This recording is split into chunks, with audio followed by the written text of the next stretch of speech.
Good morning students. हम लोग Java server page अर्थात जेएसपी के अंतर्गत लास्ट क्लास तक जेएसपी इम्प्लिसिट ऑब्जेक्ट पढ़ रहे थे कि आखिरकार जेएसपी इम्प्लिसिट ऑब्जेक्ट होते क्या हैं, कितने टाइप्स के होते हैं। प्रत्येक टाइप को हम लोगों ने सिंटैक्स और एग्जाम्पल के साथ स्टडी किया था। आज हम लोग जेएसपी के अंतर्गत एक नए कॉन्सेप्ट को स्टार्ट करेंगे जो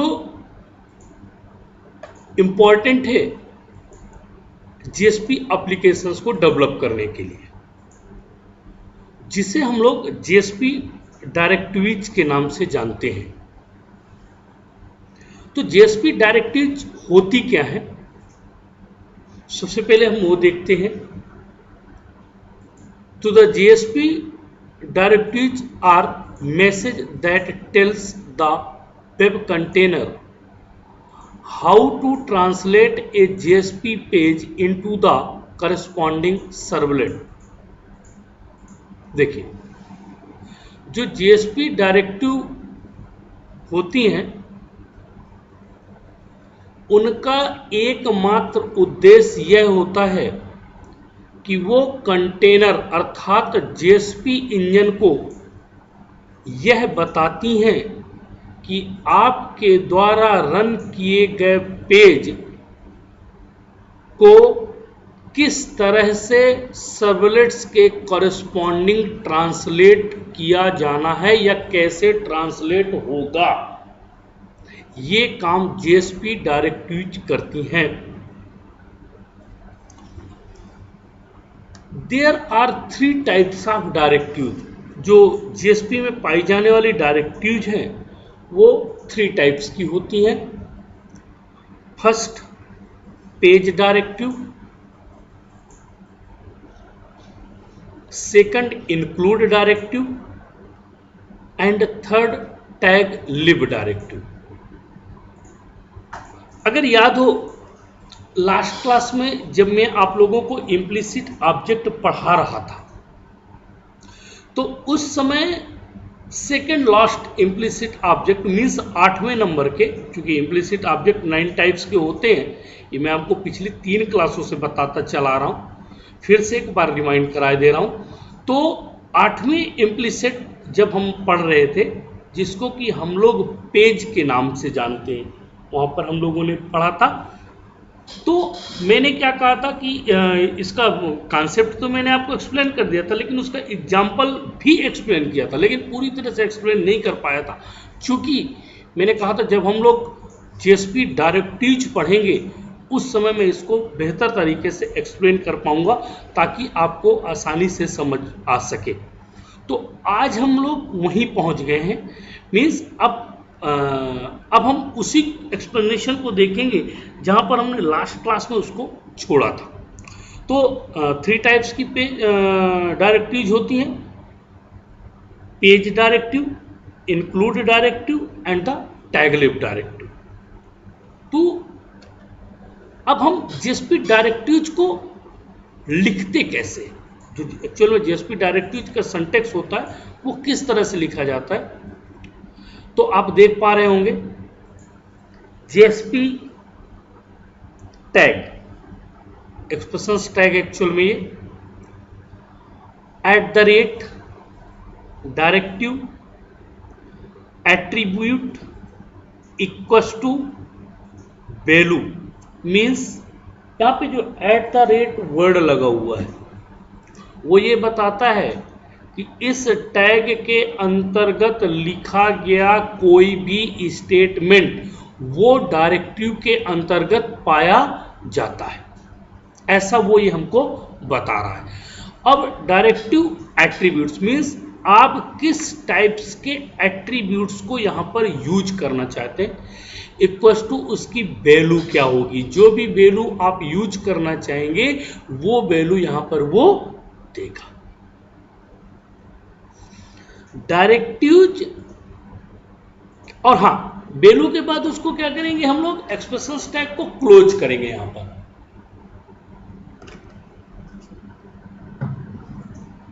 directives can have a number of attributes, मतलब डायरेक्टिव के पास एट्रीब्यूट्स की कमी नहीं है, ढेर सारे एट्रीब्यूट्स उसके पास अवेलेबल हैं, which you can list down as key value pairs and the separated by Commons.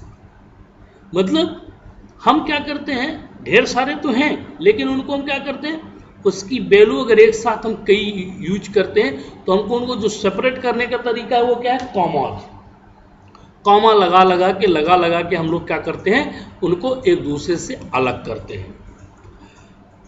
The blank between the at the rate symbol and the directive name, मतलब आप देख पा रहे होंगे डायरेक्टिव नेम और एट द सिंबल के बीच आपको एक ब्लैंक स्पेस है।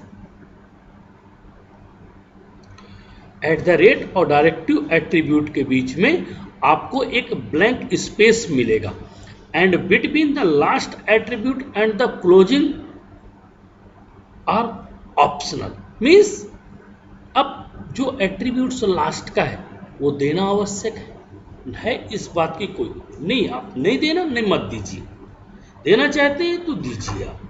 अगर हम इस तरह से किसी भी एट्रीब्यूट्स को हम लोग यूज कर रहे हैं तो वो क्या हो जाता है, हमारा ऑप्शनल हो जाता है, हम उसको ऑप्शनली यूज कर रखे हैं। तो हम यहाँ पर देख पा रहे हैं कि जो इसका सिंटेक्स है उस सिंटेक्स में हमने ब्लैंक स्पेस हमको रखना है एट द रेट और डायरेक्टिव एट्रीब्यूट के बीच में, और हमारे लिए क्लोजिंग जो सेपरेटर है वो ऑप्शनल है। अब जीएसपी, अब हम जो 3 टाइप्स हमने पीछे पढ़ के आए हैं, जीएसपी पेज डायरेक्टिव, हाँ 3 टाइप्स एक बार रिमाइंड कर लेते हैं हम लोग कौन कौन से पढ़ के आए हैं। तो पेज डायरेक्टिव था, इंक्लूड डायरेक्टिव था और टैग लिव डायरेक्टिव था। तो अब हम लोग पेज डायरेक्टिव को यहाँ पर पढ़ रहे हैं। तो इसे हम जीएसपी पेज डायरेक्टिव, इसको कैसे लिखते हैं, एक मैं सिंटेक्स के रूप में ब्रैकेट में दे दिया है, रेड कलर में आप देख सकते हैं। तो expression tag at the rate, फिर एट द रेट और पेज, मतलब डायरेक्टिव के बीच में स्पेस, फिर डायरेक्टिव का name and the dot dotted means उसकी वैल्यू, फिर उसको हम क्लोज कर देते हैं। तो the page directive is used to provide instructions to the container. जो पेज डायरेक्टिव का कार्य होता है या पेज डायरेक्टिव का जो काम है वो कंटेनर को इंस्ट्रक्शंस प्रोवाइड करने का कार्य होता है। कंटेनर यहाँ पे कौन है, जीएसपी इंजन, जिसे हम लोग जीएसपी इंजन के नाम से जानते हैं। These instructions pertain to the current JSP page. जो इंस्ट्रक्शंस होते हैं वो सिर्फ और सिर्फ करंट जीएसपी पेज पर ही अप्लाई होते हैं। यू में code page directive anywhere in your GSP page, और ऐसा नहीं है मैं पेज डायरेक्टिव के कोड को अपने जीएसपी पेज या जीएसपी एप्लीकेशंस पर कहीं पर भी अप्लाई कर सकता हूं। By conventions page directive are coded at the top of the JSP page. लेकिन ये कन्वेंशंस रूल होते हैं, जावा के अपने बहुत सारे कन्वेंशंस रूल हैं। तो ये एक कन्वेंशंस रूल है, वो ये है कि पेज डायरेक्टिव के जो कोड को आप लिखेंगे तो जीएसपी पेज के सबसे टॉप में लिखेंगे। जिस तरह से हम लोग पैकेज, अगर आप लोगों ने पैकेज तो बनाया होगा जावा में, जिस तरह से हम लोग जावा में पैकेज डिफाइन करते हैं टॉप ऑफ द पेज, उसी तरह से हम लोग पेज डायरेक्टिव को भी top of the JSP page define करते हैं। ये कन्वेंशन है, not a rule. The page directive defines attributes that apply to an entire JSP page. और पेज डायरेक्टिव के द्वारा डिफाइन किए गए एट्रीब्यूट्स को हम पूरे के पूरे जेएसपी पेज में आसानी से अप्लाई कर सकते हैं। तो देखिए जेएसपी पेज डायरेक्टिव से हमें क्या समझ में आ रहा है, हमको सिर्फ ये समझ में आ रहा है कि एक्चुअल में जो ये पेजेस ये भी इम्प्लिसिट ऑब्जेक्ट की तरह ही कार्य करेंगे, बस अंतर इतना है कि हम उनको अपने तरीके से मैनेज करेंगे। सिंटैक्स है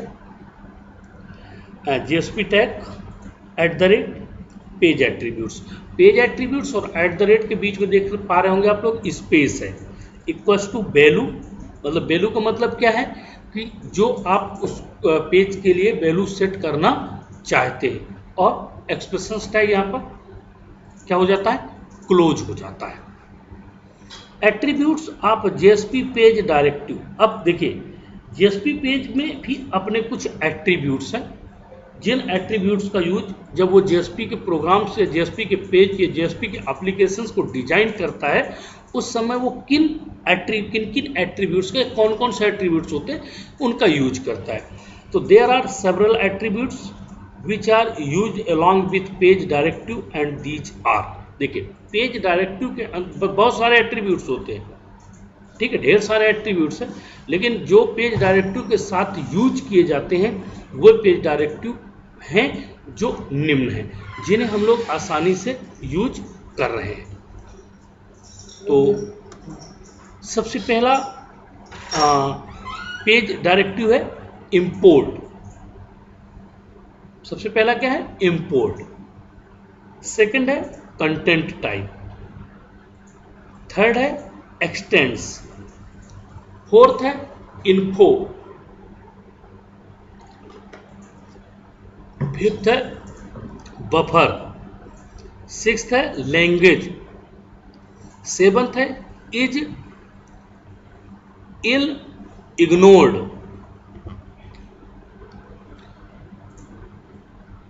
एट्थ है इज थ्रेड सेफ। नाइन्थ है auto flush. 10th session. 11th page encoding.